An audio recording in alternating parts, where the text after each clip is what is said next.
সারা রাত মোবাইলে সেটিং করে, এলো জান খাইছো ঘুমাইছো কয়বার বাথরুমে গেছো, নানা ধরনের বান্ধবীর খোঁজ খবর নেয়। বান্ধবী যদি একবার অভিমান করে বলে আমি আজকে ভাত খাবো না, তখন বলে কেন সোনা তুমি কেন খাবে না, কি হয়েছে, জ্বর, মাথা ব্যথা, কি সমস্যা, বাপ রে বাপ কি কায়দায় খবর নেয়। আবার বলে শোনো পরিষ্কার বলে দিলাম তুমি না খেলে আমি মফিস খাবো না। জীবনে মা খাইছে কিনা খবর নাই না, আব্বা ভাত খাইছে কিনা খবর নাই না, আর বান্ধবী না খাইলে ওই হাইব্রিড যুবকের ঘুম আসে। কি প্রেম, কি আবেগ, কি ভালোবাসা। বিয়ের আগে সমস্ত অবৈধ প্রেম ভালোবাসা জায়েজ না হারাম? জায়েজ না হারাম? এক যুবক প্রেম করে বিয়ে করে 6 বছরের সংসার ভেঙে গেছে, দেয়ার মন দুধ দিয়া গোসল করে বলতেছে যুবকদেরকে আমি বলবো তোমরা কেউ প্রেম করে বিয়ে করো না, জ্বালা কি টের পাইছে। আবেগে দৌড়াই না, পরিবর্তন হয়ে যাও যুবক। এই জন্য সারা রাত বান্ধবীর সাথে কথা বইলা ঘুমাইলা, ফজরের আজান হয় যখন ওই হাইব্রিড যুবক ঘুমাইতে যায় তখন নামাজও পড়ে না। এই মোবাইল আইসা যুব সমাজকে নষ্ট করে দিছে। এ কথা কেন বলবো দেশে মোবাইল আইছে, সিটি বন্ধ হইয়াছে, দিওয়ানা বানাইছে, পোলা মাইয়ার মনের কথা ভাসে বাতাসে। কথা সুবুকি বলা না, বলবো দেশে মোবাইল আইছে, সিটি বন্ধ হইয়াছে, দিওয়ানা বানাইছে, পোলা মাইয়ার মনের কথা ভাসে বাতাসে। কষ্ট হচ্ছে, কষ্ট হচ্ছে যুবক, কষ্ট হচ্ছে, বিরক্ত হইবা না তো? কি ও দেখো পোলা পানের মন বাদা ফেসবুকে এখন, মোবাইলে সেটিং কইরা কাটাই সারাক্ষণ। ও দেখো পোলা পানের মন বাদা ফেসবুকে এখন, মোবাইলে চ্যাটিং কইরা কাটাই সারাক্ষণ। এই মোবাইল পাইয়া দেখো মদনের মাইয়া, এই মোবাইল পাইয়া দেখো মদনের মাইয়া, কি কাণ্ড ঘটাইছে, স্বামী সংসার রাইখা নাকি পালাইয়া গেছে, স্বামী সংসার রাইখা নাকি পালাইয়া গেছে। দেশে মোবাইল আইছে, সিটি বন্ধ হইয়াছে, দিওয়ানা বানাইছে, পোলা মাইয়ার মনের কথা ভাসে বাতাসে। ও দেখো টিকটক আসিয়া সব গেল ভাসিয়া, ও দেশে টিকটক আসিয়া সব গেল ভাসিয়া, সিদ্দিক সোরা নায়ক হইছে আইডি খুলিয়া। এই মোবাইলে হাই কি জাদু আছে ভাই, এই মোবাইলে হাই কি জাদু আছে ভাই, পোলা পান বুঝাছে, পড়ালেখা তুইলা রাখছে সপ্তম আকাশে। অটো পাস পড়ালেখা তুইলা রাখছে সপ্তম আকাশে। দেশে মোবাইল আইছে, সিটি বন্ধ হইয়াছে, দিওয়ানা বানাইছে, পোলা মাইয়ার মনের কথা ভাসে বাতাসে। আবেগের ঠেলায় ফেসবুকে প্রেমিকার সাথে কিছু হলে বলে তুই একটা স্বার্থপর কান্না ঘিনি, এইভাবে শেখা দিলে আগে ভাবিনি, শেখা খাইয়া বেকা হয়ে গো। এরকম যুবক আছে না নাই? এজন্য বিয়ের আগে কোন অবৈধ প্রেম ভালোবাসা করা যাবে না, এটা জমায়ে রাখো। মা বাবা পছন্দ করে বিয়ে দেবে, বাস আলহামদুলিল্লাহ। বিয়ে করার পরে কবুল বলার পরে সব প্রেম সব জীবনের সহধর্মিণী প্রিয়তমা স্ত্রীর সাথে হবে। এটা বিয়াকেল 20 বছর বয়স হয়নি, বাড়িতে এসে আব্বা উত্তরপাড়া লাখিকে আমি কথা দিয়েছি, রাজি থাকলে 1 চাপুন, না হলে 2 চাপুন। পিতা মাতার অবাধ্য হয়ে বিয়ে করে, 3 মাস পরে ভালোবাসা জানলা ভেঙে পালায় গেছে। প্রেম করে ভালোবেসে জীবনে কেউ সুখী হয়? এজন্য বাদ দাও, কোনো পরকিয়া করা যাবে না, এর আগে কোনো অবৈধ সম্পর্ক করা যাবে না। ওয়াল্লাযীনা হুম লিফুরুজিহিম হাফিজুন, আল্লাহ বলে তোমার যৌবনটাকে সংযত রাখো, নিজের যৌবনটাকে কন্ট্রোল করতে হবে, যৌবনকালে আল্লাহর ইবাদত করে কাটাইতে হবে। বেটা বউ পাওয়া যাবে না, বউ আছে, মুরব্বীরা পছন্দ করে বিয়ে দেবে, মুরব্বীদের দোয়া আছে যেখানে বরকত আছে। পিতামাতার অবাধ্য হয়ে বিয়ে করে জীবনে সুখ পাইবা না, পাইবা না। কথা ক্লিয়ার? কোন কোন যুবক মা বাবার পছন্দের মেয়েকে বিয়ে করবে? হাত তোলো ভাতিজা, হাত তোলো, হাত উঠাও বাবা, উঠাও। হ্যাঁ, ওই চাচা হাত তোলে, আরেকবার রিস্ক নেবে, ওই কামও চাই না, হাত তোলে। এ যুবক যারা হাত তুলেছো, মা বাবার পছন্দের মেয়েকে বিয়ে করবা তো ইনশাল্লাহ? অনেক যুবক হাত তোলে না, বান্ধবীকে কথা দিয়েছে, এই বাতাসের কসম খাচ্ছে। হাত নামার, হাত নামার, কষ্ট হচ্ছে ভাইরা আমার। তাহলে সালাত হবে একমাত্র কার জন্য? তাহলে যুবক রাত্রি জাগরণ করে প্রেম করব কার সাথে? কিসের মাধ্যমে? সিজদার মাধ্যমে, সালাত আদায় করার মাধ্যমে। কথা বলেন ঠিক কিনা? এজন্য আল্লাহ রাব্বুল আলামিন বলেন ওয়াল্লাযীনা ইয়াবিতুনা লিরাব্বিহিম সুজদাও ওয়া কিয়ামা, সারা রাত্রি জাগরণ করে আমি আল্লাহকে সিজদা দেয়, আমি আল্লাহর জন্য দণ্ডায়মান থাকে, সেই বান্দাদের কাতারে আমরা শামিল হতে রাজি আছি তো ইনশাআল্লাহ। এজন্য আল্লাহ বলেন ফাসাল্লি লিরাব্বিকা ওয়ানহার, 1 নাম্বার রবির উদ্দেশ্যে সালাত আদায় করা। তাহলে 5 ওয়াক্ত সালাত মসজিদে গিয়ে জামাতের সহিত আল্লাহকে রাজি খুশি করার জন্য আল্লাহর ভয়ে কারা কারা আদায় করবেন? 2 হাত তুলে আল্লাহকে দেখান। আল্লাহ আমাদের সবাইকে 5 ওয়াক্ত সালাত আদায় করা তৌফিক দান করেন। আর একটু জোরে বলেন আমিন। এই যে পাইকারে ধরে হাত উঠাইলেন, ওয়াদা কি ঠিক থাকবে তো? আজে লাগাবেন তো ইনশাআল্লাহ? ভাই স্যার একটু নামাজ পড়ে যান ভাই, দুনিয়া ক্ষণিকের ভাই, পরকালে কি নিয়ে যাব, কি নিয়ে রওনা করেছি, আল্লাহকে ভয় করে 5 ওয়াক্ত সালাত আমরা আদায় করব ইনশাআল্লাহ। হে যুবক, মসজিদের দিকে তাকায় দেখো, ইমাম মুয়াজ্জিন আহারে তোমার জন্য কত দাওয়াতি কাজ করে, কতবার তোমাকে ডাক দেয়। এই আপনাদের এলাকায় মসজিদে কি আজান হয় না? জোরে বলেন। আজানটা যখন হয় যুবক, তুমি খেলাধুলায় ব্যস্ত আছো, আল্লাহু আকবার শোনার পরেও তোমার কি আল্লাহর মহব্বত আর ভালোবাসায় মসজিদের দরজাটা খুলে ইমাম মুয়াজ্জিন বসে আছে, তোমরা যাইবা, তারা জামাতবদ্ধ হয়ে নামাজ আদায় করবে, তোমাদের দিনে কি একটু কম্পন সৃষ্টি হয় না? আল্লাযীনা হুম ইযা যুকিরাল্লাহু ওয়াজিলাত কুলুবুহুম, আল্লাহ বলে যারা ঈমানদার, যারা ঈমানদার তাদের সামনে যখন আমি রবের নাম উচ্চারণ করা হয়, ভয়ে তাদের অন্তরাত্মা কেঁপে ওঠে। আল্লাহু আকবার স্লোগান শোনার পরেও মসজিদে ঢুকতে পারলা না, যুবক তোমার কপাল পুড়ে গেছে। এইজন্য যুবকদেরকে বিনয়ের সহিত অনুরোধের ভাষায় বলবো, তোদের দুইটা পা ধইরা বলি, আল্লাহর ঘরে মসজিদে গিয়ে আজ থেকে সালাত আদায় করবা ইনশাআল্লাহ। আমার এই অনুরোধ তোমরা রাখবে তো ইনশাআল্লাহ? আল্লাহ কবুল করে, জোরে বলেন আমিন। আচ্ছা মাস কষ্ট হচ্ছে আপনাদের, কষ্ট হচ্ছে? 258 জন যুবক কোথায়? তোমরা আসো, ওয়াদা দেওয়া লাগবে, আজ থেকে নামাজ আদায় করবা। আর যাদের মুখে দাড়ি না, আজ থেকে রাখা লাগবে। দেখি বাপের বেটা হলে আসো, তোমরা পরিবর্তন হয়ে যাইবা ইনশাআল্লাহ। ওরা বলছে হুজুর আমাদের উদ্দেশ্যে কিছু বলেন। আপাতত দুইটা এ বাজান আর কয়েক মিনিট, সর্বোচ্চ 10 মিনিট, পুরো ভাষা করেন না। শেষ ভালো যার সব ভালো তার, লিল্লাহি তাকবীর।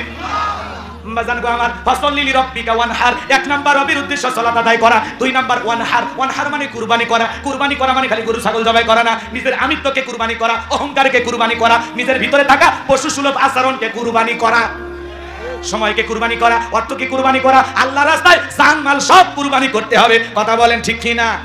এদিক খেয়াল করেন, ওয়ানহার মানে কুরবানি করা। আমরা অনেকেই গরু কুরবানি করি, 7 জন ভাগে একটা গরু কেনে, 4 জন দড়ি ধরে টানে, 3 জন পিছন থেকে ঠেলে, এমন একটা গরু কেনে যেই গরুর উপরে বয়স্ক ভাতা ওয়াজিব।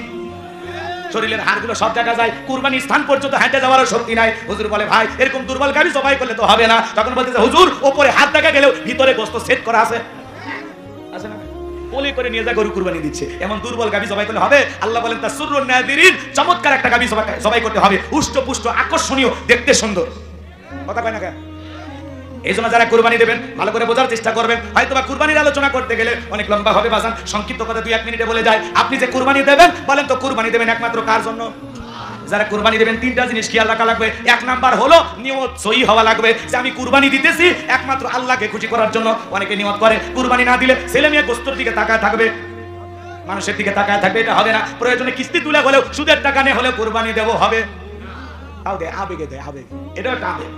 বলে কুরবানি না দিলে জামাই বাড়িতে গোশত পাঠাতে পারবে না, মান সম্মান থাকবে না। কুরবানি না দিলে গ্রামে লোক কৃপণ বলবে, পাতে দেই। এরকম লোক আছে না? কুরবানি ছেলে মেয়ের জন্য না, জামাই বাড়িতে গোশত পাঠানোর জন্য না। নিয়ত হওয়া লাগবে যে এই কুরবানি দিতেছি আল্লাহর নৈকট্য লাভের আশায়, আল্লাহকে রাজি খুশি করার জন্য। কথা কি ক্লিয়ার? আবার অনেকে দেখবেন দামি গরু কিনে নিয়ে এসে এলাকায় ফুটানি দেখায়। ফুটানি বোঝেন? ভাত দেখায়, ভাত। কথা কি বোঝেন না? নিজের একটা অহংকার প্রকাশ করে, আরে আমি এই গ্রামের সবচেয়ে বড় কুরবানি দিই। কুরবানি গরু কিনে এসে মালা টালা দিয়ে রাস্তার মোড়ে বাঁধে রাখে। কার কুরবানি? কই তালুকদারের। কত পাই? 5 লাখ। ঠকেন নাই তালুকদার সাহেব, জিতছেন। তালুকদারকে আমি ঠকার মানুষ, পিছনে যে রান দেখা যায়, 1 রানই তো 4 মণ গোশত।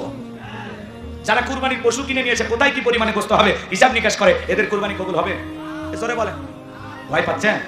হ্যাঁ, নিয়ত যদি সহি হয়, টাকাটা যদি হালাল হয়, আর আপনি যদি নামাজি হয়ে কুরবানি দেন, আপনি যদি 10-20 হাজার একটা ছাগলও কুরবানি দেন, 10-20 হাজার টাকার একটা ছাগলও যদি কুরবানি দেন, নিয়ত সহি, টাকা হালাল, নামাজি হয়ে যদি কুরবানি দেন, আপনার এই ছাগলের রক্ত জমিনে পড়ার আগে আরশের মালিক আল্লাহর কাছে কবুল হয়ে যাবে। এজন্য আল্লাহ বলেন ওয়ালাকি ইয়ানালুহুত তাকওয়া মিনকুম। আল্লাহ বলে বান্দা 5 লাখ টাকার গরু কুরবানি দিলি, ওইটা আমি আল্লাহ দেখি না, আমি আল্লাহ দেখি তোর অন্তর। তোর অন্তরে যেটা আছে আমি আল্লাহ সেইটা কবুল করব।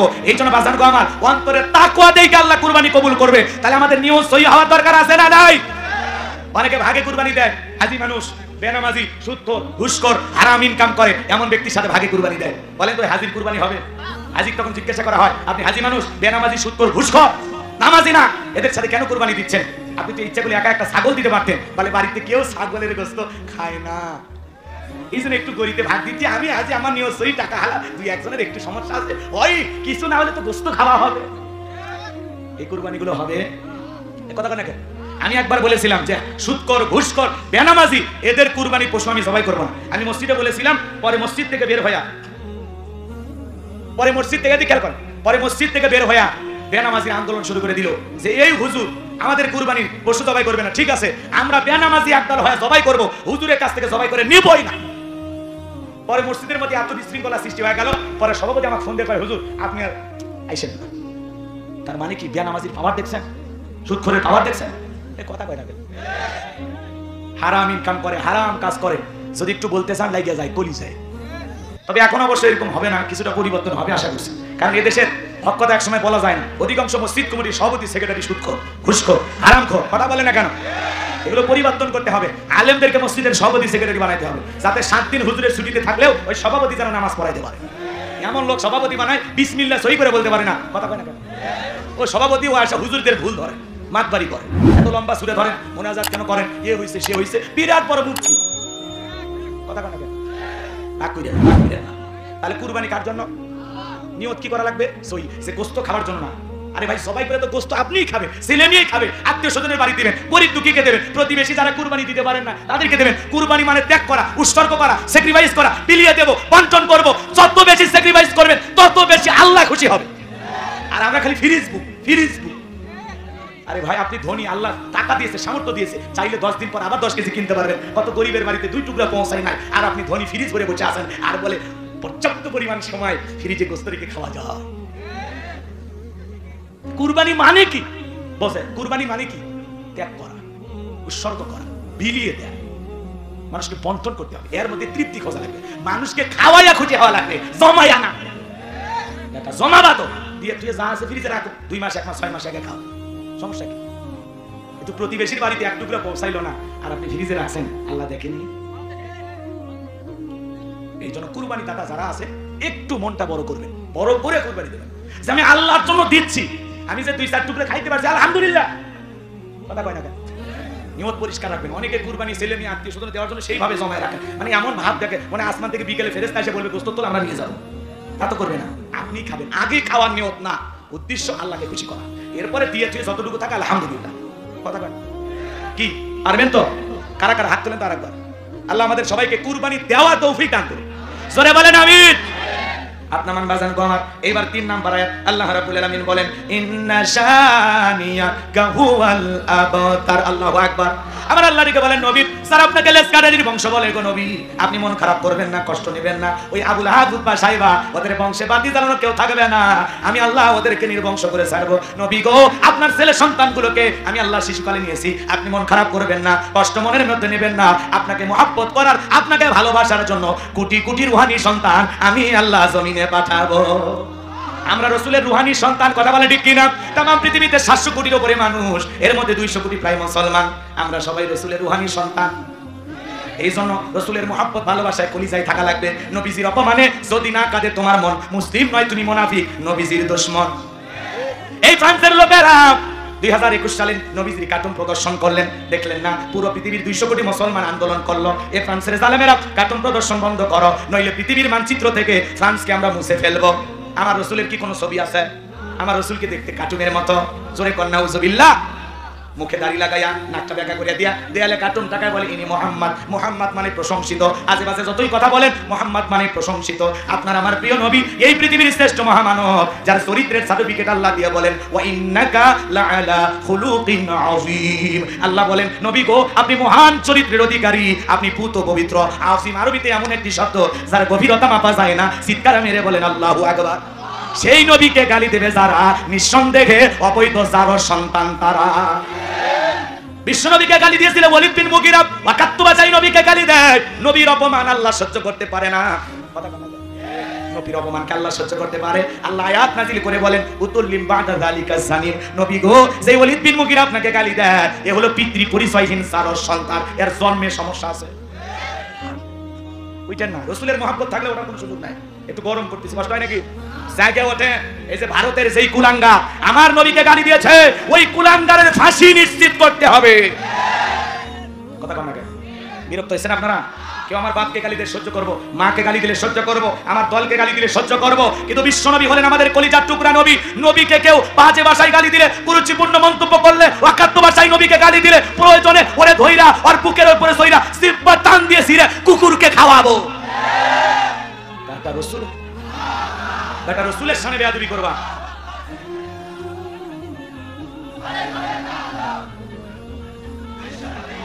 সেই নবীর চরিত্রের সার্টিফিকেট আল্লাহ দিয়েছেন, যেই রাসূল 63 বছরের জিন্দেগিতে একটি মিথ্যা কথা বলেননি, একটা জায়গায় কলম ধরবেন এমন কোনো দাগ নাই।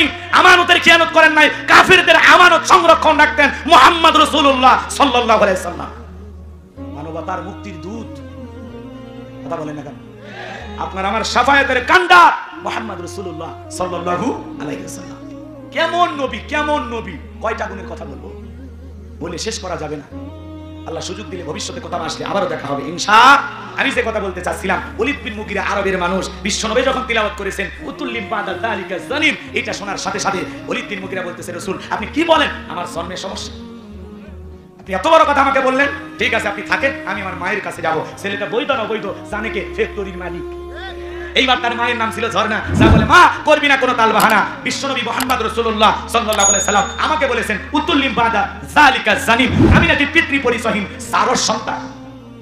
ওলীদ বিন মুগীরার মা তখন মনে মনে ভাবতেছে, এত গোপন তথ্য নবী জানলো কেমনে? নবী তো জানতেন না, নবীকে জানিয়ে দিয়েছেন তিনি কে? আরেকটু জোরে বলেন কে? জমিনে কোন বান্দা বান্দি কি করে আরশের মালিক দেখে না? দেখে না? যুবক রে, তুমি কি মনে করো জঙ্গল প্রেম করার জন্য মঙ্গল? জঙ্গলে কেউ না দেখলে একজন দেখেন, তিনি কে? কথা কেন? জিয়া পার্কে যায় বান্ধবীর সাথে টাঙ্কি মারলে আল্লাহ দেখে না? বিশ্ববিদ্যালয়ের ক্যাম্পাসে বসে থাকলে দেখে না? চিড়িয়াখানায় যায় গাছের গোড়ায় বসে থাকলে দেখে না? না হলে ফেরেশতারা লজ্জায় ঢুকেই না, কথা বলে না। ফেরেশতাদের শরম আছে নাকি? আপনি যা করবেন আল্লাহর ওয়াদার ফলো করবেন, আপনি যেই জায়গায় ফেরেশতারা সেই জায়গায়, কথা বলে না। আপনি সিনেমা হলে যাচ্ছেন, ফেরেশতারা লিখতেছে না? কেউ পতিতালয় গেলে লিখবে না? না কবে না থাকে খারাপ জায়গায় লেখারই দরকার নেই, যা করে করুক, আমি পালাই গেলাম, এরকম ফেরেশতারা আপনি করছেন? আপনার প্রত্যেকটা কথা রেকর্ড করতেছে।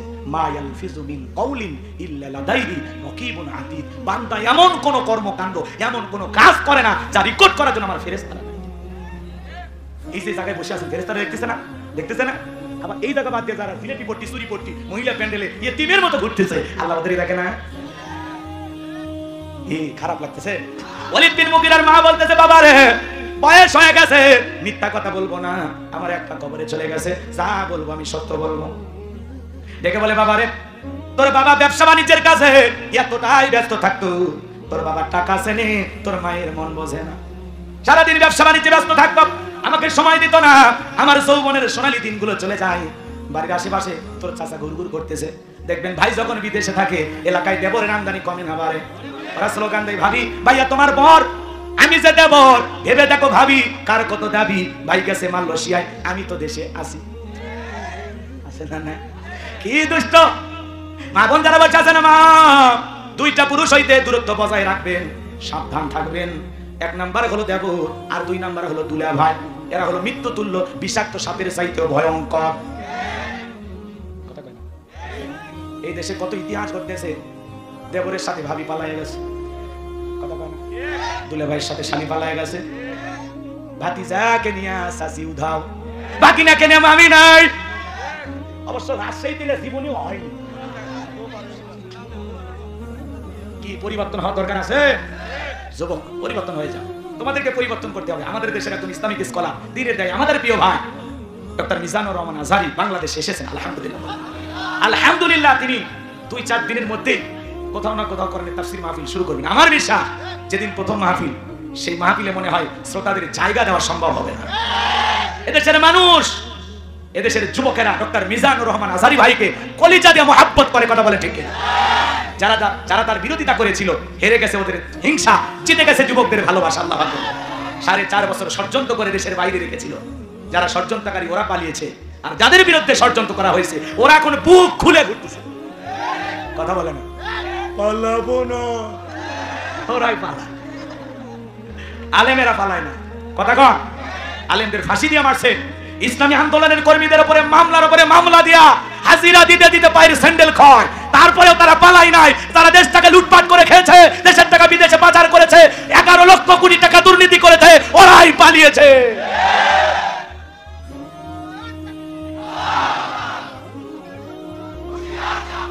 আমার রাজশাহীর বাবাজিরাও, রাত অনেক গভীর হতে চলেছে, আর কষ্ট আপনাদেরকে দেব না। খারাপ লাগে নাকি বাজান? খারাপ লাগে। এই সময় মা বোনদেরকে বলবো, মা দেবর আর দুলা ভাই হইতে সাবধান, এই দুই পুরুষের নজরে ঠিক নাই। কথা কয় না? এদের নজরে ঠিক আছে? দেখবেন কত ভাই বিদেশ বাইরে খাতে যাবে, চিন্তা ভাবনা এই যে খালি রাখবেন। আমি ওয়াজ করতে করতে আস্তে আস্তে দেখি যে ভয় নাই, ভয় পাচ্ছেন? ওনারা দেশে হুজুর একটু পরও কে বাইরে গেছে ওয়াজ করা লাগবে, সাইজ তো করা লাগবে, তাহলে ঠিক আছে, আজকে দেখি, একটু অপেক্ষা করেন, খেলা হবে। জি জি, 3 লাখের তাকবীর। আমার ভাইরা, আমি যে কথা বলতে চাচ্ছিলাম, বিবিকে সালাম দিবেন তো ইনশাআল্লাহ। দাম্পত্য জীবনে, সংসার জীবনে যদি আপনারা সুখ পেতে চান, 4টা সুন্নাত প্রত্যেকটা পরিবারে আমল করা লাগবে। জোরে বলেন কয়টি? 4টি সুন্নাত যদি স্বামী স্ত্রী তার দাম্পত্য জীবনে আমল করতে পারে, তাদের জীবনে কোনো অশান্তি থাকবে না, আল্লাহর পক্ষ থেকে শান্তি নাজিল হবে। বলেন আল্লাহু আকবার। কি সেই 4টি সুন্নাত আপনারা শুনবেন? কোনো হুজুরের পানি পড়া লাগবে না, কথাকে বোঝেন নাই? আমল করলেই দাম বেড়ে যাবে। স্বামী স্ত্রীর মধ্যে সালাম আদান প্রদান হলে একে অপরের প্রতি শ্রদ্ধা, ভক্তি, বিশ্বাস, ভালোবাসা বেড়ে যায়। কথা বলে ঠিক না? যে স্ত্রী আপনাকে যে জবান দিয়ে সালাম দিবে আর আপনি যে জবান দিয়ে বিবিকে সালাম দিবেন, এই জবান দিয়ে কোনোদিন আপনার বিবি ফাহিশা কথা বলতে পারবে না, আপনিও হুঠাৎ আপনার বউরে গালি দিতে পারবে। কিন্তু যখন সালাম আদান প্রদান হবে না, যা খুশি তাই বলা যাবে, শয়তান এসে ওয়াসওয়াসা দেবে আর আপনার বউ আপনার গালি দিতে থাকবে, আর গালি শুনে মনে হবে এরে কেন বিয়ে করছিলাম। কথা কয় না? 14 গোষ্ঠী তুলে গালি দেয়, এমন বউ আছে না? নাই। খালি মনের দুঃখে তালাক দেওয়া যায় না, বাচ্চা কাচ্চা হয়ে গেছে। কথা কোন ঠিক কিনা? এ বাজান গো আমার, লম্বা হবে, লম্বা করব না। আমি যে কথা বলতে চাচ্ছিলাম, বিবিকে সালাম দেবেন তো ইনশাআল্লাহ। লম্বা হবে, লম্বা করার কোনো সুযোগ নাই। আমি জয়পুর হাটে ওয়াজ করতে গিয়ে একজনকে বললাম, ভাই বাড়িতে যাব, ওকে সালাম দেবেন। বলে হুজুর শরম লাগে। আমি তখন বললাম, বাচ্চা কাচ্চা কি হয়েছে? কি বলেন হুজুর? 3টা সন্তানের বাবা আমি তখন বললাম, বইয়ের বিয়ে করলা, বাচ্চা হয়ে গেল, তোমার শরম লাগে না? আর সালাম দিতে গিয়ে শরম লাগে, এটা শরম না শয়তানি। ও সালাম দিবেন, পারলে হাত ধরে মুসাফা করবেন, আর একেবারে যদি ময়দান ফাঁকা থাকে কোলাকুলিও সেরে নেবেন। মারহাবা কোন? এ যুবক, কার হাত ধরে মুসাফা করবা? বইয়ের হাত, পাশের বাড়ির ভাবির হাত না, ধরলে ঝাঁটা দিয়ে পিটাবে। সম্মানিত ভাইরা আমার, চলেন সামনের দিকে যাই। বিশ্বনবী আম্মা জান আয়েশাকে সালাম দিলেন, সালাম দিয়ে ঘরের ভিতরে প্রবেশ করলেন। আম্মা জান আয়েশা দেখে বলেন, নবীজির চেহারার আলোতে সুইটা কই পড়ে আছে আমি পরিষ্কার দেখতে পেয়েছি। আপনার আমার নবীর সম্মান মর্যাদা কত, কেমন নবীর উম্মত আপনি আমি, কেমন দামি নবী পাইছি, কেমন মহামানব আপনার আমার নবী। সেই নবী 63 বছরের জিন্দেগিতে একটি মিথ্যা কথা বলেননি, এমন বিশ্ব রেকর্ড পৃথিবীর আর কোন নেতার আছে? সেই নবীকে নেতা মানতে গিয়ে আপনার আমার সমস্যা আছে। তাহলে আমার নেতা তোমার নেতা। লাকাদ কানা লাকুম ফি রাসূলিল্লাহি উসওয়াতুন হাসানাহ। আল্লাহ বলে রাসূলের জিন্দেগির ভিতরে রয়েছে তোমাদের জন্য উত্তম আদর্শ। কথা বলুন ঠিক না? রাসূল হলেন পৃথিবীর আদর্শ স্বামী, আদর্শ বাবা, আদর্শ নানা, আদর্শ মহামানব, আদর্শ রাষ্ট্রপতি, আদর্শ সেনাপতি। কথা বলেন ঠিক কিনা? এই পৃথিবীর সুপার কোয়ালিটির মহামানব, রাহমাতাল লিল আলামিন, আপনার আমার প্রিয় নবী। কথা বলেন ঠিক কিনা? সেই নবীর জীবন আদর্শ যদি আপনি আমি জীবনে ধারণ করতে পারি, লালন করতে পারি, আপনার আমার জীবনকে পরিবর্তন করে দেবেন কে? যে সমাজে নারীর কোনো দাম ছিল না, মর্যাদা ছিল না, গর্তে পুঁতে রাখতো, সেই নারীকে গর্ত থেকে তুলে মেয়ের মর্যাদা দিলেন, স্ত্রীর মর্যাদা দিলেন, মায়ের মর্যাদা দিলেন। মুহাম্মদ রাসূলুল্লাহ সাল্লাল্লাহু আলাইহি ওয়াসাল্লাম, আখিরি পয়গম্বরের আখিরি উম্মত। আপনি আমি কথা বলেন ঠিক কিনা? নবী যেমন দামি, এই উম্মতের দামটাও তেমন বেশি। আল্লাহু আকবার বলেন। এইজন্য আল্লাহ বলেন, কুনতুম খায়রা উম্মাতিন উখরিজাত লিন-নাস তা'মুরুনা বিল মা'রুফ ওয়া তানহাউনা আনিল মুনকার। তোমাদেরকে উত্তম জাতি হিসেবে বানাইছি। কি বানাইছে? কথা বলেন। আল্লাহ তাআলা আপনার আমার মর্যাদা বাড়িয়ে দিয়েছেন। ওয়ালাকাদ কাররামনা বানি আদম। আপনার আমার সম্মান মর্যাদা বাড়িয়ে দিয়েছেন কে? আল্লাহ বলে, তোমাদেরকে উত্তম জাতি বানাইলাম, ভিআইপি বানাইলাম, মর্যাদার আসনে বসাইলাম, সৃষ্টির সেরা আশরাফুল মাখলুকাত বানাইলাম। তোমাদের দায়িত্ব কি? সৎ কাজের আদেশ দাও, অসৎ কাজ থেকে মানুষকে বিরত রাখো। কিন্তু আমরা কি আমাদের দায়িত্ব পালন করি? দায়িত্ব সঠিকভাবে পালন করলে সমাজে অশান্তি থাকবে। চলেন সামনের দিকে যাই। আলোচনার প্রেক্ষাপটে অনেক কথা বলবো, মজা পাবেন ইনশাআল্লাহ। খালি শুনবেন না, আমলও করার দরকার আছে না নাই? ওরা ভাষা করা যাবে না। 12:30 পর্যন্ত ধৈর্য আছে তো? কারা কারা 12:30 পর্যন্ত থাকবেন না? হাত তোলেন। থাকবেন না? সারা রাত না, ঘন্টাখানিক সময় আমাদের দেবেন। 12:30 পর্যন্ত কারা কারা থাকবেন? 2 হাত তুলে শুধু একবার বলেন ইনশাআল্লাহ। আরেকবার জোরে বলেন ইনশাআল্লাহ। আরো একবার বলেন ইনশাআল্লাহ। হাত নামান। এই যে ওয়াদা দিলেন, ওয়াদা ভঙ্গ করা কিসের লক্ষণ? মুনাফিকের লক্ষণ। ওয়াজ রাজশাহীর মানুষ ভালোই শোনে, ভালোই জানেন। কথা বলেন এখন। আপনারা চমৎকার ভাষায় কথা বলেন, আপনাদের ভাষা শুনে খুব ভালো লাগে। এই জন্য আশা করি আমাকে একটু 1 ঘন্টা সময় দিয়ে আমরা চাই সবাই মিলে এই দেশের জন্য দোয়া করে আমরা বাড়িতে যাবো ইনশাআল্লাহ। একটু শুরু করতে দেন, কষ্ট হচ্ছে? 2-1 ওটা বসা করতেছেন, আমি দেখতেছি, কিছু বলতেছি। ওই যে এক মুরব্বী চাচা উঠতেছে, মুরব্বী মুরব্বী। হ্যাঁ, ওটা বসা করেন না। চাচারে মনে চাচি মিস কল দিছে। ওই যে দেখেন, চাচা জুতে রাইখা যান, পরে এসে নিয়ে যান। আচ্ছা, এদিকে খেয়াল কর। সম্মানিত ভাইয়েরা আমার, বিশ্বনবী কেমন মহামানব! সেই নবী জমিনে পথ চললে আসমানের মেঘ এসে ছায়া প্রদান করত। যেই নবীর চেহারার উপরে মশা মাছি পড়া হারাম। নবীর সম্মান মর্যাদা আমরা বুঝি না। এক জায়গায় বয়ান করতে গিয়ে বললাম, ভাই বলেন তো আমাদের নবীর নাম কি? একজন বলতে আছে আব্দুল কাদের জিলানী। পীর সাহেবের নাম মুখস্থ আছে, কিন্তু কপাল পোড়া, রাসূলের নামটা মনে রাখতে পারে নাই। এমন মানুষ আছে না? না। যেই নবীর চেহারার দিকে তাকাইলে ক্ষুধা নিবারণ হয়ে যায়, যেই বিশ্বনবী আসমানের চাঁদের দিকে ইশারা করলে চাঁদ দুই টুকরো হয়ে যায়, জমিনে পা তুলে মাওলা পাকের আরশে আজিমে পৌঁছে যায়। যেই ছাগলের স্তনে দুধ নাই, আল্লাহর হাবিবের হাতটা লেগে গেলে ওই ছাগলের স্তনের দুধ মাটি পর্যন্ত ঠেকে যায়।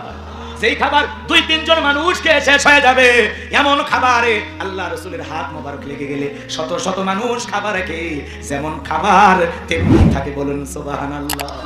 সেই নবীর কাছে বেলাল কথা মনে আছে না নাই? ডেকে বলেন, নবী গো, আপনার চাইতে সুন্দর মানুষ আমি জীবনে কোনোদিন দেখি নাই। বলেন তো এই পৃথিবীর সব চাইতে সুন্দর মানুষটির নাম কি? এটা সুন্দর আছে না? তাহলে বলতে কষ্ট হচ্ছে।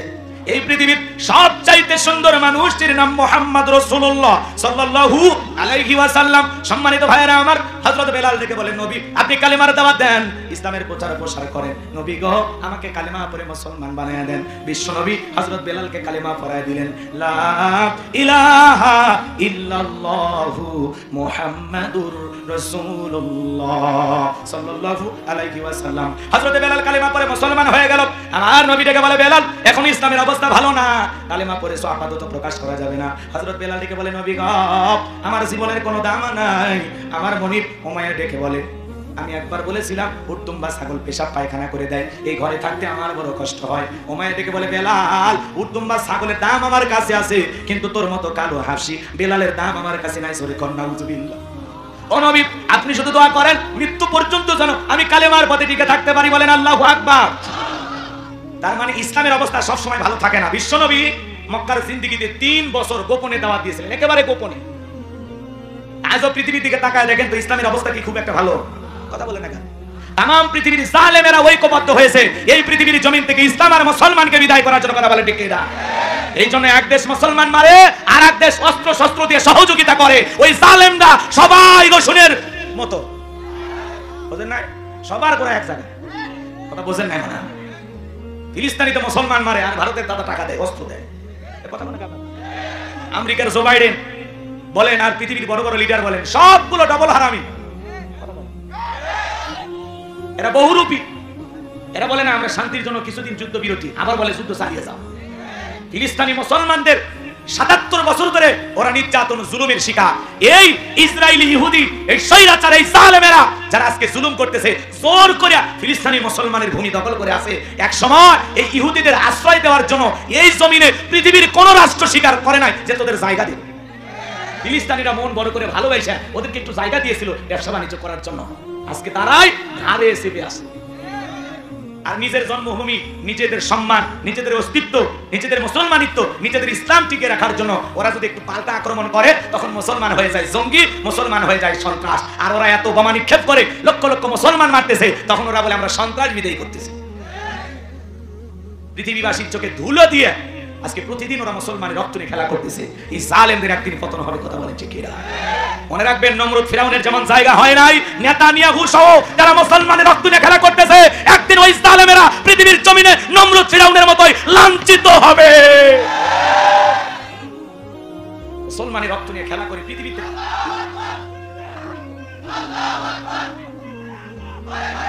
সম্মানিত ভাইরা আমার, এই জন্য তাম পৃথিবীতে মুসলমানের রক্ত নিয়ে খেলা করে। কোন জায়গায় মুসলমানকে গরুর গোশত খাওয়ার কারণে মারে, এমন দেশ আমাদের পাশে আছে না নাই? কাশ্মীরে মুসলমান মারে, ফিলিস্তিনিতে মুসলমান মারে। পৃথিবীর দিকে তাকায় থাকে, চীনের উইঘুরের মুসলমানদেরকে উলঙ্গ করে একটা মুরগিকে যেমন রোস্ট করার জন্য 4টা ফালকা দেয়া হয়, 4 টুকরো করা হয়, মুসলমানের দেহটা উলঙ্গ করে করা দিয়ে চিরে চিরে ওরা দুনিয়ার জমিন থেকে বিদায় করে দেয়। চীনের বিভিন্ন শহরের মসজিদগুলো ওরা ভেঙে দিতেছে। এই জন্য তাম পৃথিবীর জালেমেরা তাদের জুলুম পৃথিবীতে চালায় যাইতেছে। নমরুদ ফিরাউনের ইতিহাস পড়েছি, চোখে দেখি নাই। আজকে পৃথিবীতে 90 ফিরাউন, 90 নমরুদ আমরা দেখতে পাই। আমার ভাইরা চলেন সামনের দিকে যাই। এই জন্য ইসলামের অবস্থা সবসময় ভালো থাকে। মাঝে মাঝে ইসলাম মানার কারণে এই দেশের কত মানুষ ঘর ছাড়া ছিল, বাড়ি ছাড়া ছিল, স্ত্রী থাকার পরেও ঘুমাইতে পারে নাই, বাচ্চারে ঘুমাইছে, আত্মীয় স্বজনের বাড়িতে ঘুমাইছে, কথা বলেন, জমির খেতে ঘুমাইছে। এরকম পরিবেশ কি ছিল না? যারা এই পরিবেশ কায়েম করেছিল সে আল্লাহর ওলিরা কি এখন আছে? কথা বলে না কেন? মন্ত্রীরা সব কোথায় গেল? কোথায় কাদের কাকা? ওদের সারা দেশটা বড় লাগে ফাঁকা ফাঁকা। মন্ত্রীরা সব কোথায় গেল? কোথায় কাদের কাকা? ওদের সারা দেশটা বড় লাগে ফাঁকা ফাঁকা। আইন মন্ত্রী আটকে গেল আইনেরই ফাঁকে, দাড়ি সারা দরবেশটারে ভণ্ড ভণ্ড লাগে। কি কায়দায় বুড়ো বয়সে দাড়ি কেটে চুলে কলম দিয়ে ফালাইতেছে। তাহলে এই দাড়ি কি আল্লাহর জন্য ছিল, রাসূলের মহব্বতে ছিল? সব দুনিয়া দাড়ির জন্য ছিল। আইন মন্ত্রীকে ধরেছেন কোস্টগার্ডের ভাইরা, তখন আইন মন্ত্রী বলতেছে আমারে একা ধরছো, ওই যে দরবেশ বসেছে, কইটা দরবেশ দাড়ি কই, কেটে ফেলে দিছে।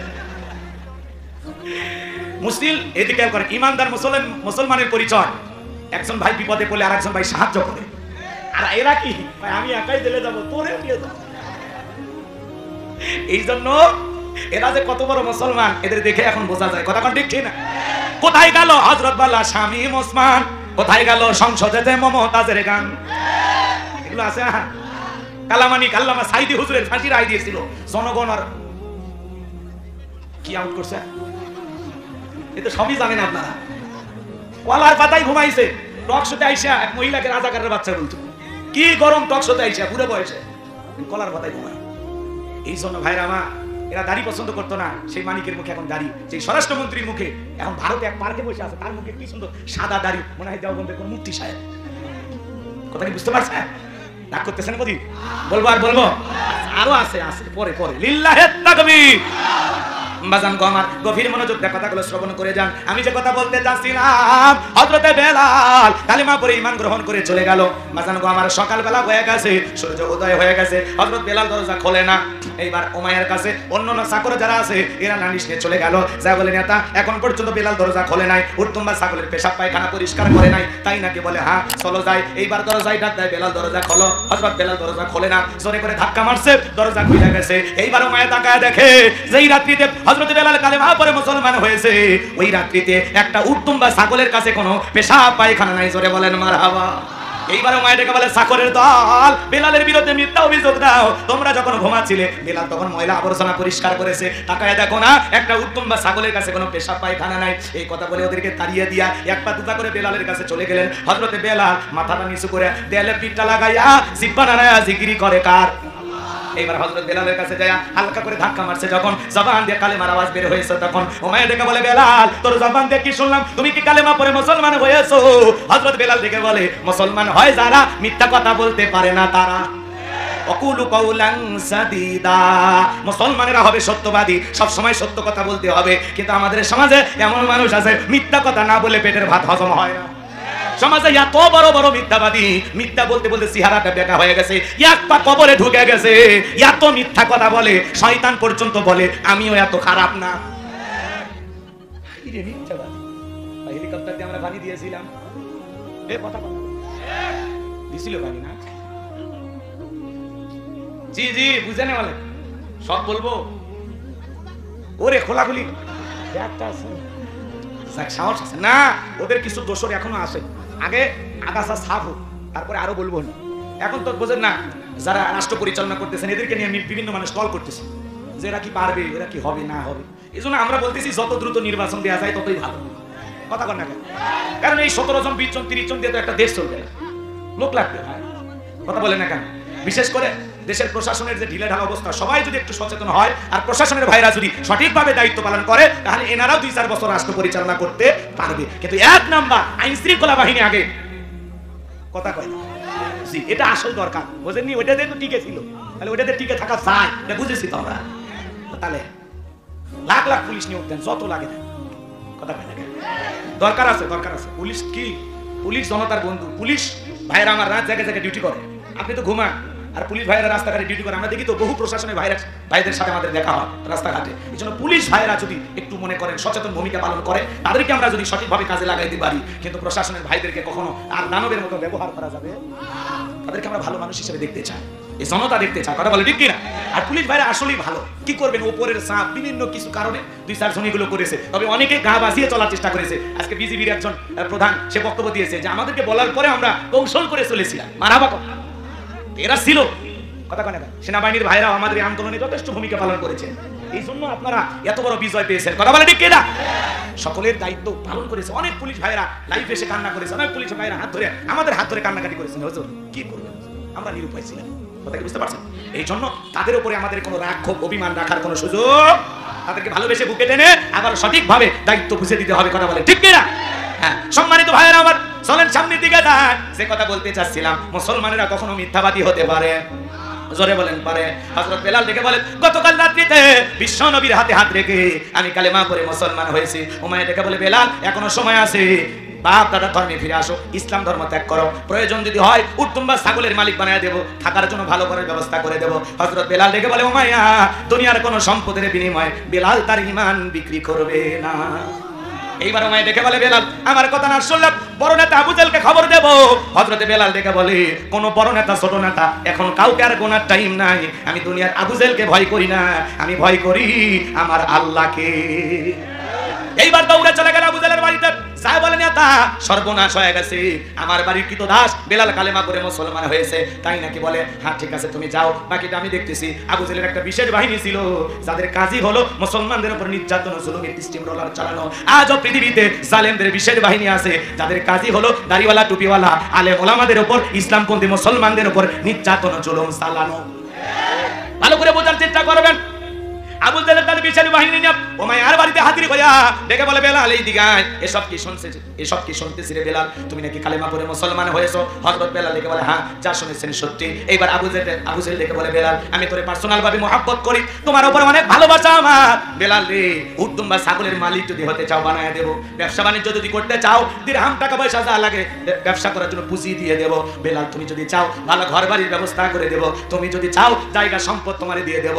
একটাই মাত্র দাবি, আব্দুল্লাহর বেটা মুহাম্মদ সাল্লাল্লাহু আলাইহি সাল্লামের ধর্ম ত্যাগ করে আবারও বাপ দাদা ধর্মে ফিরে আসতে হবে। হযরত বেলাল ডেকে বলে, আবু জেহেল রে, দুনিয়ার কোনো পার্থিব সম্পদের বিনিময়ে বেলাল তার ঈমান বিক্রি করবে না। তুমি দুনিয়ার সব সম্পদ দিতে পারো, দুনিয়ার সব সম্পদ ছাড়তে রাজি, কিন্তু বিশ্ব নবীর কালেমা ছাড়তে রাজি না। এর নাম হলো ঈমানের পাওয়ার। আল্লাহু আকবার বলেন। বিলালের মতো যারা খাঁটি ঈমানদার, এরা টাকার কাছে বিক্রি হবে না। আর এক প্যাকেট বিরিয়ানি খায়া বলে, আপনি কনফার্ম জান্নাতি। এক প্যাকেট বিরিয়ানি, কথা কর না কেন? আমাদের সমাজের কিছু হুজুর আছে, টাকা সেই দিকে ফতুয়া সেই দিকে, হালালকে হারাম বানায় আর হারামকে হালাল বানায়া দেয়। রাগ করেন না, তালাকের মাসালাটা অনেক কঠিন, আমি বিস্তারিত বলতেছি না, এমনি উদাহরণ দেওয়ার জন্য কথাটা বলতেছি, ভুলভাল বুঝবেন না। অনেক রাগ করে তো বউ তালাক দেয় নাকি কম, তারপরে মাথা ঠান্ডা হয়ে যাবে বুঝলো। তখন মাথা গরম ছিল, কি যে করি, মাথা গরম করে 7 দিন যা জঙ্গলে থাকো। মাথা গরম হয়েছে, বেটা ভিসা লাগায় বিদেশে চলে যা, তালাক দেওয়া লাগবে। কথা কয় না কেন? পরে বউটা বাবার আশায় হুজুরের হাত ধরে কান্দে, হুজুর বলে, আসলে এটা তো সুযোগ না। পরে 5-10 হাজার টাকা যেন হুজুরের হাতে দেয়, তখন বলে, আসলে হয় না তো একসাথে, না একটু